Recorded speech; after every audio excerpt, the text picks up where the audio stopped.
Hi, it's Rag and Bone Man. I'm hanging with Mikey on the Random 30. Only human after all. I'm only human after all. Don't put the blame on me. An awesome honor to have this guy on the show. He's had some cracking tracks over the years. Human, Skin, and with Calvin Harris, it's Giant. It's Rag and Bone Man. Hey, man. Hello, mate. Thank you. How are you? I'm really, really well, thank you. Now, you look it's very impressive, your background. Where are you currently located? I'm in the studio, which is kind of located right at the bottom of my garden. Your garden? Yeah. Right. Okay, so you walk out the garden, go into the studio. Yeah, so it's basically, I built like a big wooden hut, which ended up being my studio. I love that. It looks pretty big. Yeah, it's pretty big, you know. It's I kind of built it originally just to do demos, but now it's like a full-on working studio. So. And is this where all the magic happens for you? This is where we write most of the songs. Yep. Yeah. So we do most of the demos here, and then, I mean, this time around we went to Nashville to record the album. But yeah, so wow. we write the songs, do demos here, and then take the band and record it somewhere else. Love that, man. I love that. There's plenty I want to talk about. Obviously, the new single and the new album that's coming out. But one thing that, over the years of listening to your music, and I've never been able to find out, so I'm going to ask you directly, the name Rag and Bone Man, where is that from? How did that even happen? It's a bit weird to translate because right. It's kind of it's a very British thing. So back in the day, there were people called Rag and Bone Men, and they went around on horse and cart, and they would stop on your street. Yeah. And you would take all of your kind of belongings that you didn't want, an old fridge, an old bike or whatever, and they would take it all as scrap. And what? And so, but there was also like a comedy series in the 60s called Steptoe and Son. Yeah. And it was based around Rag and Bone Men. And I watched that when I was a kid with my granddad, and just thought it sounded like a blues name. like Big Bill Brunsey or Muddy Waters or BB King. Like Rag and Bone Man's not too far away when you think about it. Yeah. So that's kind of where it come from. Some people think it's a stupid name, but then people don't forget it generally. So.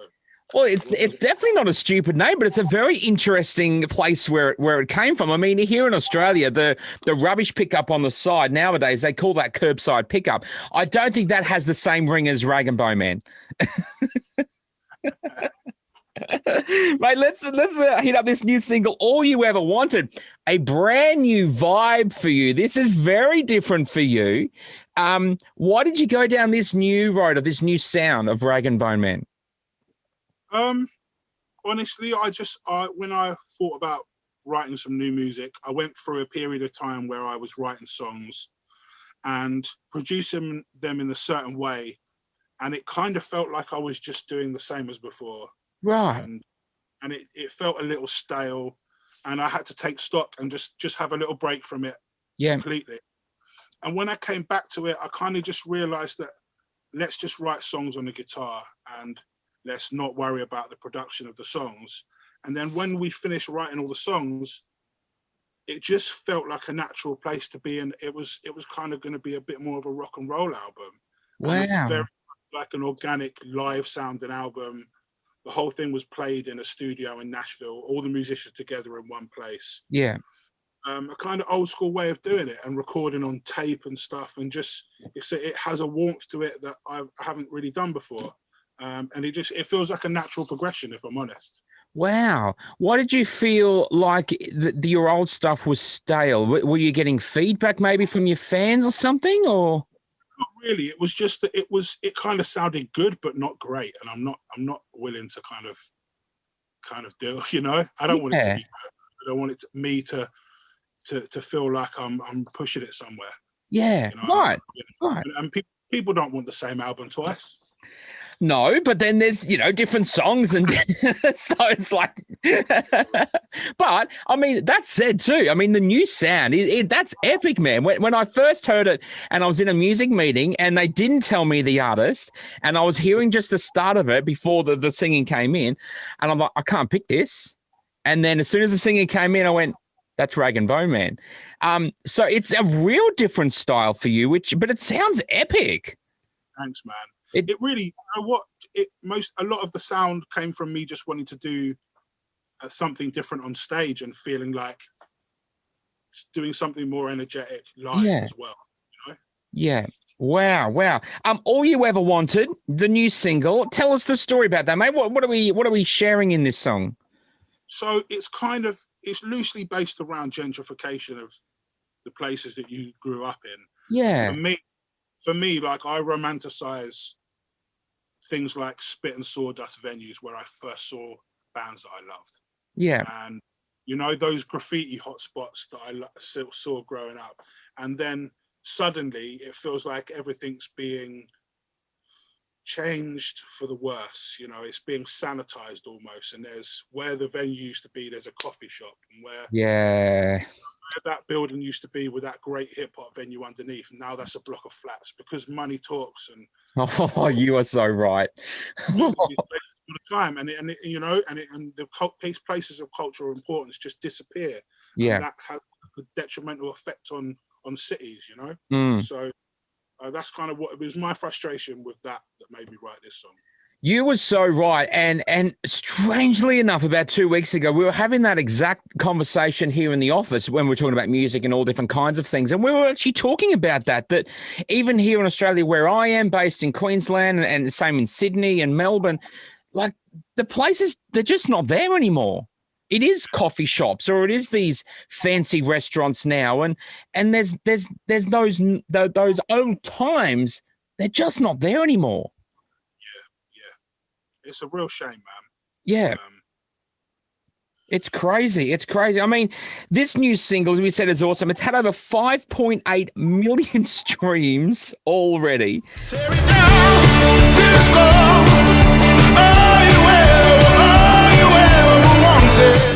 And I get that the release day, you were even celebrating with a little sneaky karaoke. I mean, are we still karaoke now these days?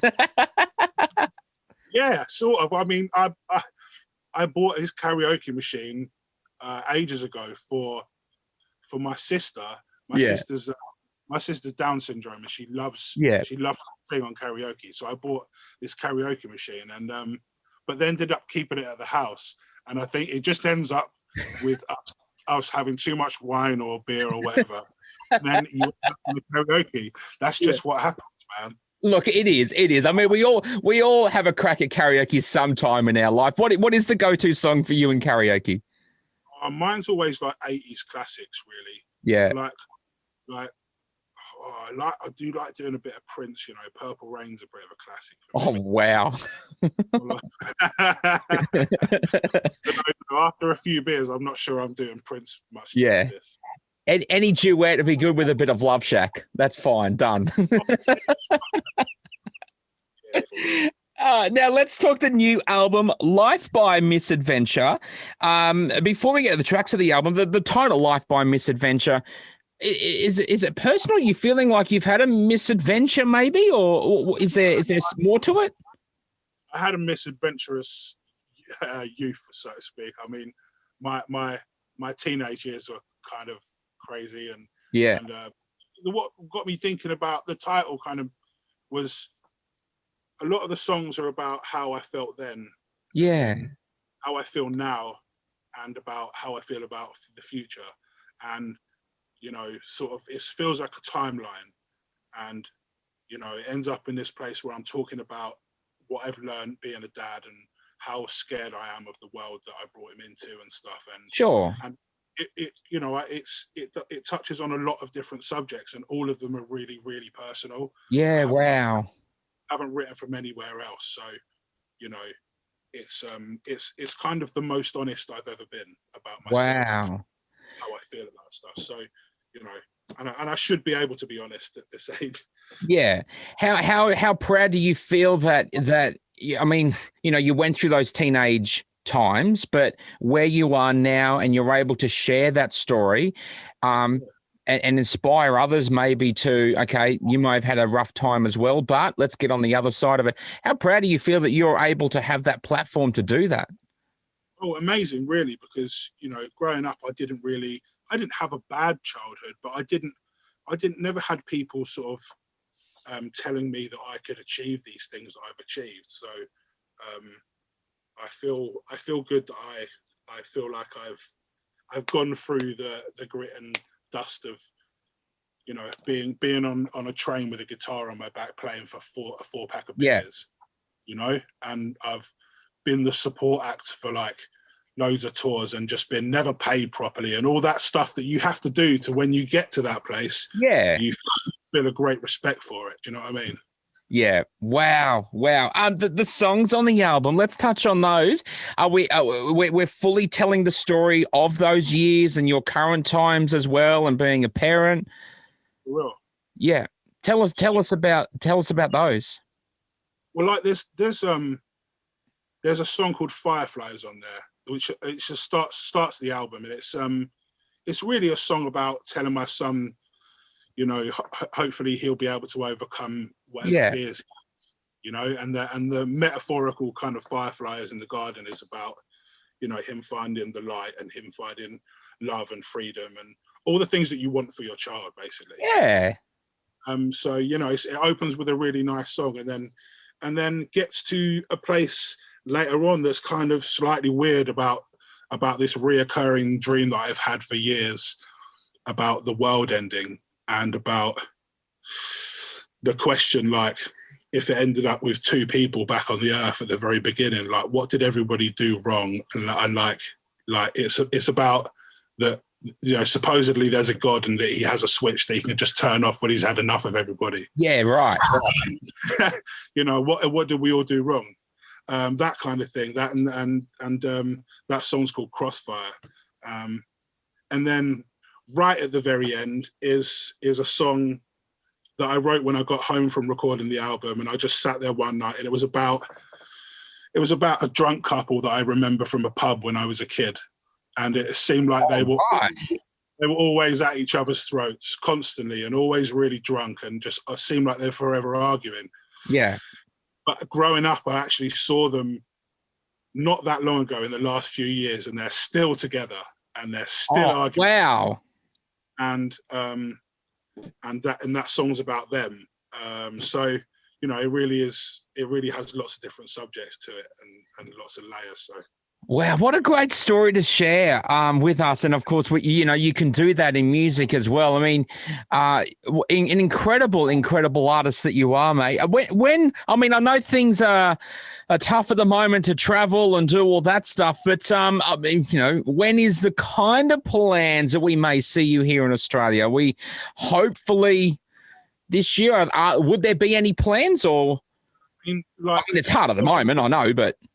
I would love to get over before Christmas. Yeah. I don't know how that's going to pan out for us in terms of traveling or what we're going to be able to do, but I would hope that we get there at least in the first part of next year, you know. Yeah, great. Well, let's hope it's all, this COVID thing is all kind of calmed down and that's able to happen, man, because we're missing live music here in Australia and artists like yourself. Yeah, we're missing it. We're missing it big time. Yeah, man, it is so good to chat with you. Reagan Bowman, the new album Life by Misadventure. And there's a new single, All You Ever Wanted, which we are playing right now on the Random 30. Reagan Bowman, thanks so much for hanging, man. Thanks very much for having me, dude.